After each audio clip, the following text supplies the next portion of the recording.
Merci d'être présent. Donc, on va vous présenter aujourd'hui notre atelier sur l'usage et la gouvernance du cloud. Donc, on va essayer de faire au plus vite possible. Donc, moi, juste pour me présenter rapidement, Julien Machin. Donc, moi, je suis l'aspect plutôt commercial chez F-Secure. Donc, je vais très peu parler aujourd'hui. On n'est pas là pour ça. Donc, Benoît va être le principal euh, speaker de la matinée pour cette présentation. Juste rapidement, F-Secure, donc nous sommes éditeurs de solutions de cybersécurité. Nous sommes d'origine finlandaise, donc voilà, nationalité européenne, de droit européen. Et donc nous avons développé tout un portfolio de solutions et de services autour de la sécurité en ayant vraiment en tête cette partie souveraineté et cette vision, bien évidemment, du cloud qui est plus qu'importante aujourd'hui, en constante évolution et qui nous permet de pouvoir assurer des solutions et des services de sécurité de qualité pour nos clients. Et donc là, on va essayer de vous faire une vision un peu plus globale. Et puis, je vais te laisser la parole, Benoît, pour la suite. Hop là, je clique jamais dans le bon sens avec ces trucs-là. Yes. Bonjour à tous, donc moi je suis Solution Consultant chez F-Secure. Je m'occupe principalement de tout ce qui est approche de détection et de réponse aux incidents de sécurité en mode managé, qui est une offre assez récente chez nous. Mais je travaille en relais avec Julien et mes autres collègues sur le reste du portfolio. Ce qu'on a choisi de couvrir aujourd'hui, une fois de plus on va essayer de gagner un peu de temps, c'est la relation qu'on a au cloud.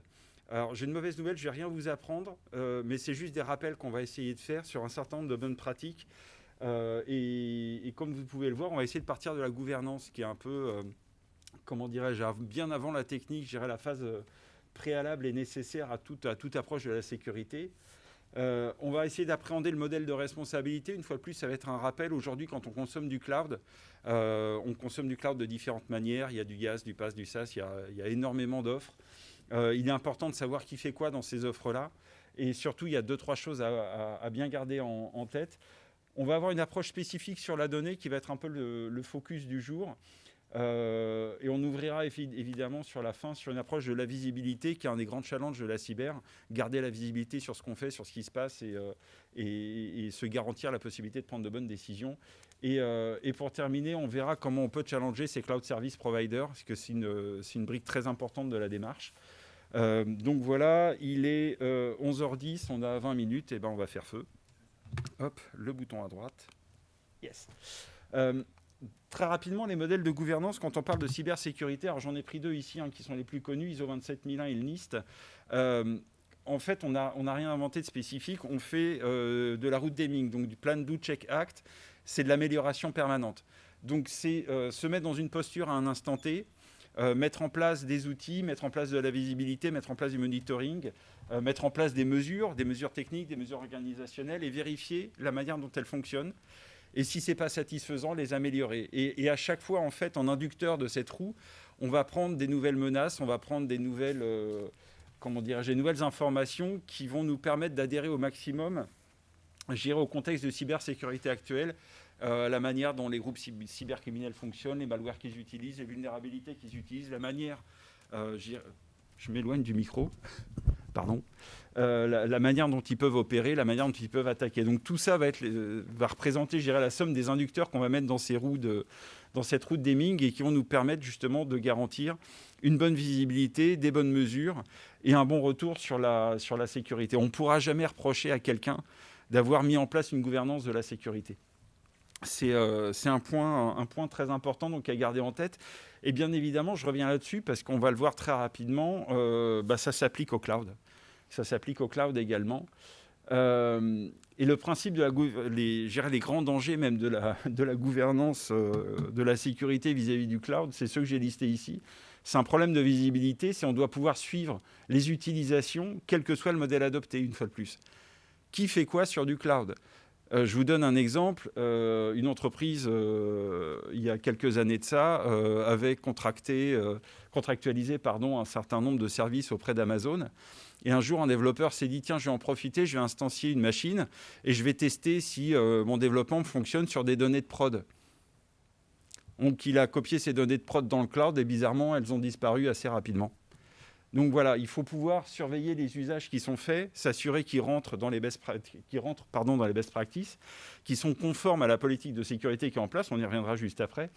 Il faut éviter le shadow IT. Alors le shadow IT, on l'a tous connu sous forme de vieux serveurs qui, au lieu de partir à la poubelle, se sont retrouvés dans le bureau d'un tel ou d'un tel pour tester des choses, etc. Pareil, on pouvait retrouver des données dessus, des données de production, des données potentiellement sensibles.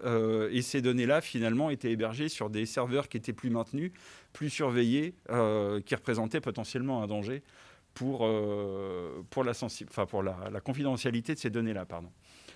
Il y a tout un travail sur les politiques qu'on va devoir faire, un travail de design, un travail de déploiement et un travail de management. Là, on retrouve déjà trois des grands principes de la route d'Hamming, de l'amélioration permanente, qui vont nous permettre justement d'essayer d'encadrer les usages, comment je vais pouvoir concevoir un modèle d'utilisation safe d'une ressource cloud, d'un service cloud, comment je vais pouvoir mettre en place des responsabilités associées à ce modèle, qui fait quoi? Une seule personne ne peut pas tout vérifier, donc on doit pouvoir découper comme ça un modèle de responsabilité au sein de l'organisation qui nous permet d'arbitrer ça.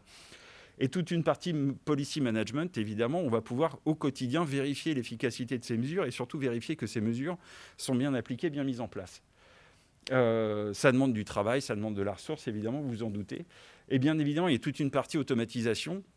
Le but étant ici de pouvoir collecter les éléments techniques qui nous permettent de suivre les utilisations du cloud. Donc si on prend du AWS et du CloudTrail, CloudWatch, etc., qu'il va falloir intégrer à notre suite technologique pour pouvoir contrôler ce qui se passe. Ça va, je ne vais pas trop vite. Alors, le modèle de responsabilité, je pense que vous avez déjà tous vu ce slide. Alors, il ne passe pas très, très bien. Si, ça va. C'est donc en fonction de software as a service, plateforme as a service, infrastructure as a service. En gros, qui fait quoi? Entre le provider qui est en bas, le client qui est en haut et une partie de responsabilité partagée qu'on va trouver entre les deux. Et ce qui est intéressant dans ce slide, qu'une fois de plus, on a tous déjà vu, moi, c'est la partie qui m'intéresse le plus, c'est en haut. On voit qu'au niveau de la data, au niveau du endpoint et au niveau des accès, il n'y a aucune version de l'histoire où c'est votre cloud service provider qui est en charge de quoi que ce soit. C'est finalement à vous, en tant que client, à nous au sens large, en tant que client, qu'il incombe justement de vérifier que les datas sont correctement gérées, que les connexions des endpoints sont correctement gérées et que tout ce qui est accès, accounting, etc. est géré correctement. Parce qu'à la fin, à la toute fin, s'il y a un problème, c'est à nous qu'on va demander des comptes. Ce n'est pas à Amazon, ce n'est pas à Azure, ce n'est pas à Google. C'est à la personne qui a contractualisé ce service auprès d'un opérateur de cloud. Donc c'est très important de garder ça en tête et c'est là-dessus qu'on va revenir juste après parce que finalement, la seule personne à qui on va demander des comptes, excusez-moi, c'est la personne c'est le donneur d'ordre en fait du provider de solutions cloud. Donc une fois plus, regardez bien le haut du tableau. Alors après, effectivement, sur tout ce qui est mécanisme mis en place derrière, sur les engagements de disponibilité de la donnée, d'intégrité de la donnée, etc., l'opérateur de cloud a son mot à dire et un certain nombre d'obligations à tenir. Mais ces obligations, finalement, c'est quoi? C'est que la donnée que vous stockez, il doit être capable de vous la restituer, alors en fonction d'un certain nombre de niveaux de service. Elle ne doit pas être altérée et elle doit être accédée par les gens qui ont le droit d'accéder à cette donnée-là. Mais si je stocke un fichier vérolé demain sur Google, sur Amazon ou sur Azure, l'obligation de Google, Amazon ou Azure, c'est de me restituer ce fichier exactement vérolé pareil. Voilà, donc c'est un peu c'est le point sur lequel effectivement je dis que la responsabilité finalement revient au client de ce service de cloud. Donc voilà, du coup je vous ai spolié le slide d'après, comme quoi on va trop vite. Finalement, donc, quel que soit le modèle, le propriétaire de la donnée doit la maîtriser et que la donnée soit stockée dans un cloud, qu'elle soit stockée on-prem, qu'elle soit dans une infrastructure quelconque, dans un data center ou que sais-je, c'est toujours au propriétaire de la donnée de la gérer. La disponibilité, c'est un autre sujet, comme on l'a vu. C'est potentiellement l'opérateur de cloud qui doit effectivement s'assurer que la donnée sera disponible, et ce, une fois de plus, en fonction des niveaux de service qui auront été contractualisés. Et le prestataire de cloud veillera à l'intégrité de la donnée. La cybersécurité, c'est un triptyque, hein, c'est CIA, c'est très facile à retenir. Alors c'est en anglais, hein, c'est la confidentialité, l'intégrité et l'availability, donc la disponibilité. Et le boulot du prestataire de cloud, c'est ces 3 points-là. Mais une fois de plus, si la donnée en entrée n'est pas bonne, la donnée en sortie ne sera pas meilleure. Ce n'est pas son boulot. D'où la fameuse question, et si on stocke une donnée vérolée, qu'est-ce qui se passe? On a déjà des éléments de réponse assez précis à ce niveau-là. J'ai passé la main à Julien qui va revenir sur un use case en particulier. Hop, je me suis éloigné du micro, mais je parle fort. Hop.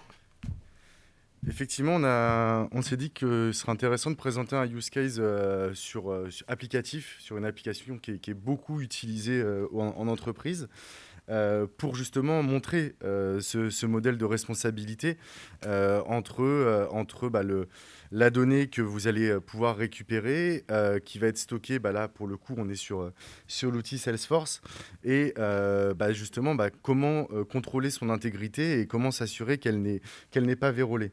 Donc là on est sur un use case assez simple. Salesforce est une plateforme avec de multiples points d'entrée qui peuvent être bien ou mal contrôlés, dans le sens où ça peut venir un petit peu de partout. Donc là, on a un use case qui est je suis client d'une plateforme, par exemple d'un fournisseur d'énergie. On l'est tous, je pense, à titre personnel, où on va pouvoir, par exemple, faire son relevé de compteur en faisant une photo dans une application de ce fournisseur d'énergie. Et finalement, cette photo va arriver sous un format qui s'appelle le mail to case chez Salesforce, donc qui va créer finalement ce qu'on appelle donc un case chez Salesforce. Et en fait, ce qui se passe, c'est que là, la donnée vient de l'extérieur, donc ça pourrait être n'importe quoi, on ne sait pas ce que c'est, et va arriver directement dans l'environnement Salesforce. Et donc là, ce qu'on voit, c'est que c'est, par rapport à ce que disait Benoît tout à l'heure, c'est à vous, qui êtes utilisateur de cet outil, de vérifier l'intégrité de cette donnée et si elle est sécurisée ou non. Salesforce n'est pas dans son rôle à lui-même protéger la donnée. Lui, son rôle, c'est vraiment de la récupérer et la redistribuer après, derrière, aux besoins. Et donc, nous, c'est comme ça qu'on a voulu s'intégrer sur ce type d'application, donc comme Salesforce, où finalement, par des méthodes assez simples, entre guillemets, d'intégration par API, on va pouvoir intercepter ce flux entrant à l'upload et ce flux sortant au download pour l'utilisateur de Salesforce, pour pouvoir s'assurer de l'intégrité de la donnée, que ce soit une pièce jointe, que ce soit une URL, pour pouvoir, par plusieurs méthodes d'analyse, c'est notre métier sur l'analyse, donc de la threat intelligence, de multi-engine antivirus et du sandboxing, pouvoir s'assurer que cette donnée n'est pas vérolée et s'assurer que l'environnement Salesforce du client n'est pas compromis. Et donc tout ça, on va après tout avoir un modèle de paramétrage, de détection et de réponse associée à cela pour éviter justement de compromettre son environnement et de répondre à ce fameux modèle de responsabilité partagée entre le fournisseur et l'utilisateur de la plateforme. C'est bon, je te laisse prendre la suite.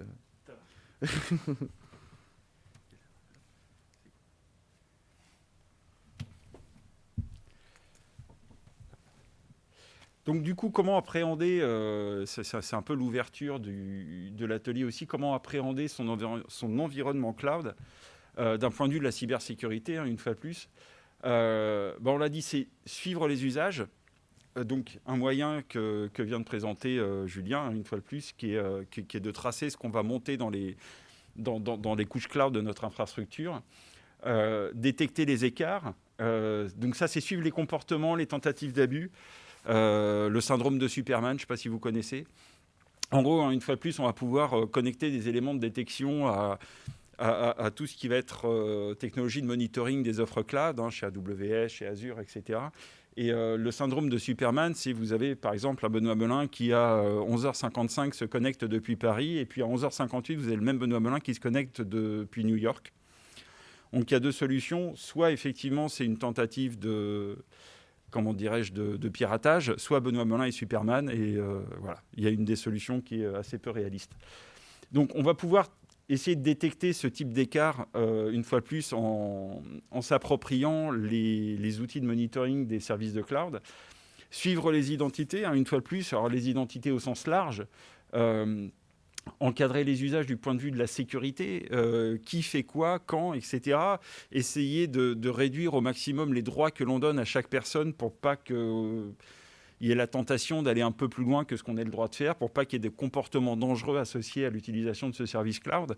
Une fois de plus, quand on connaît un peu Salesforce, ServiceNow, etc., il y a des granularités dans les droits qui peuvent très vite devenir piégeuses et qui peuvent facilement amener à des abus, je dirais, dans les comportements et dans les utilisations de ces plateformes. J'ai remis en fait le triptyque effectivement sur le déploiement, le management et l'automatisation des politiques. S'assurer effectivement qu'à une mesure donnée, on a les moyens de contrôle, et les moyens de suivi pour s'assurer que c'est bien les bonnes, les bonnes organisations, le mot m'a échappé, ça y est, que les bonnes mesures, voilà, sont bien mises en place, bien suivies et respectées. C'est une des clés, une fois de plus, la visibilité de la mise en place de ce type d'organisation cyber sur un environnement cloud. Et pour ne pas qu'on soit en retard, je vous encourage le plus possible à challenger vos cloud service providers.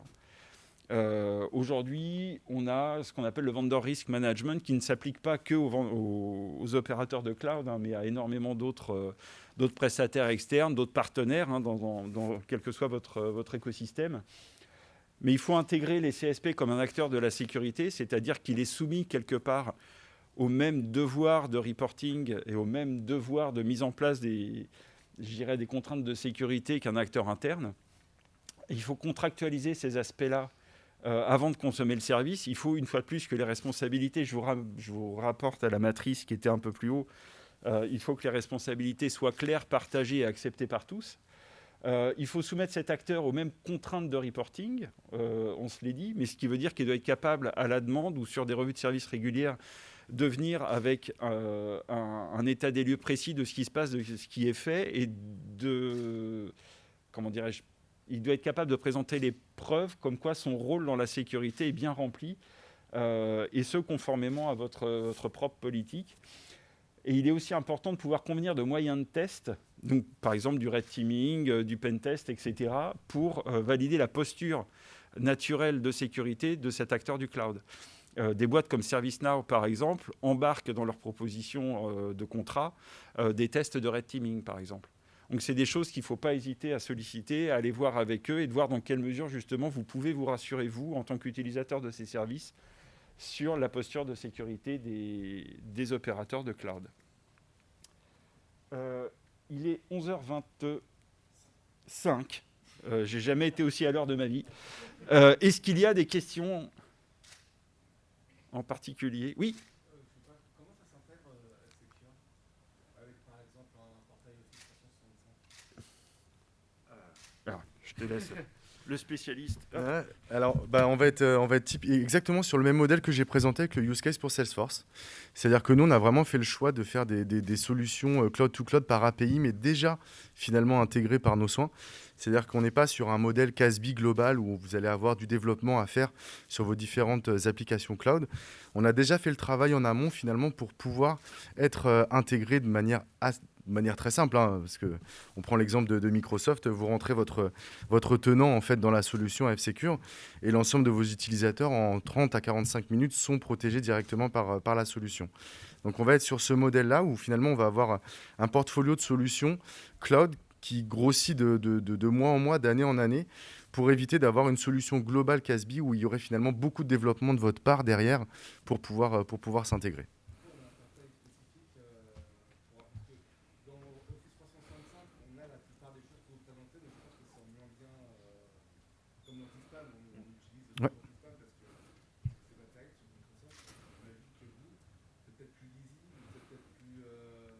On a effectivement une interface là-dessus où on va travailler sur Microsoft sur plusieurs choses. C'est-à-dire que nous, on va avoir aussi une vision plateforme. C'est-à-dire qu'il y a effectivement la vision Exchange Online, mais nous, on intègre aussi les modules SharePoint, Teams, OneDrive pour avoir vraiment une vue globale sur la plateforme. Et également, effectivement, on va apporter des couches de sécurité. On a un modèle justement pour un petit graphe qui montre par rapport à votre offre Microsoft, à quel moment nous, justement, on apporte cette surcouche et cet intérêt en sécurité. Je peux vous inviter à la rigueur à passer sur le stand quand vous aurez un petit moment pour qu'on aille un petit peu plus dans le détail là-dessus, où effectivement, on a tout un modèle de sécurité pour apporter cette surcouche complémentaire à nous, vraiment, éditeurs spécialistes dans ce milieu-là. Stand numéro 34. Stand numéro 34. La propagande. Bon, c'est assez facile à trouver, le salon n'est pas non plus immense. Et le café est juste en face. Gros plus pro.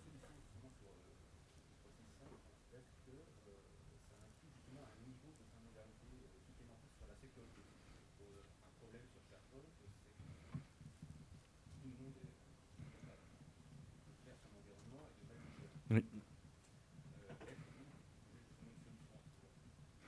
Alors, le module SharePoint, il arrive là, dans les jours qui viennent.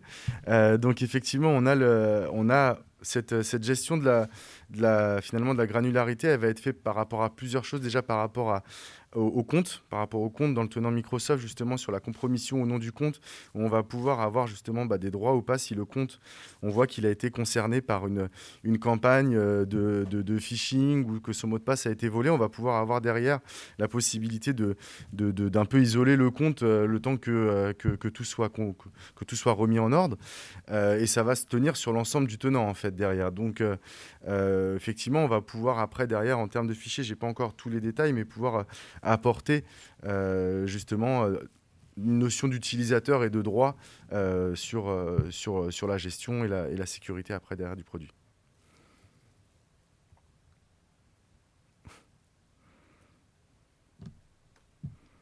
D'autres questions? Oui, tout à fait. Par rapport à votre tenant. Ou vos tenants.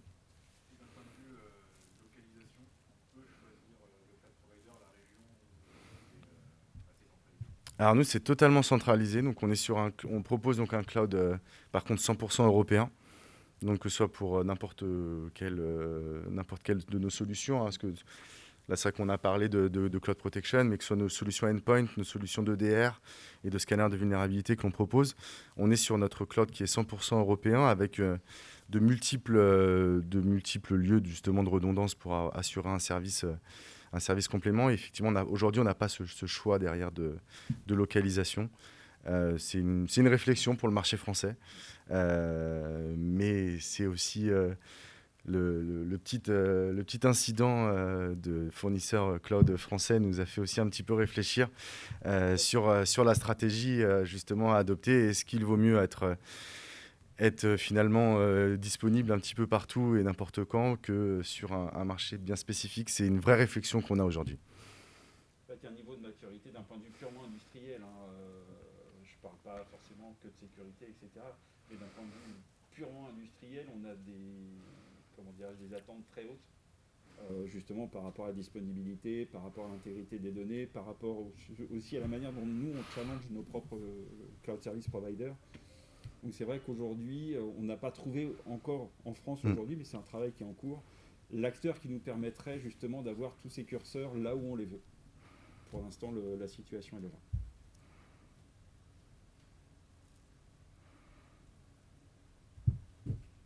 Mais je pense qu'on est bon. On est bon? Je sais pas, c'est quoi? C'était 11h30 je sais pas, on voudrait pas vous mettre en retard. À vos prochains rendez-vous. Merci beaucoup. Merci beaucoup. Merci à vous, très bon salon. Très bon salon. Et puis à votre disponibilité, donc comme on vous a dit, en face du café.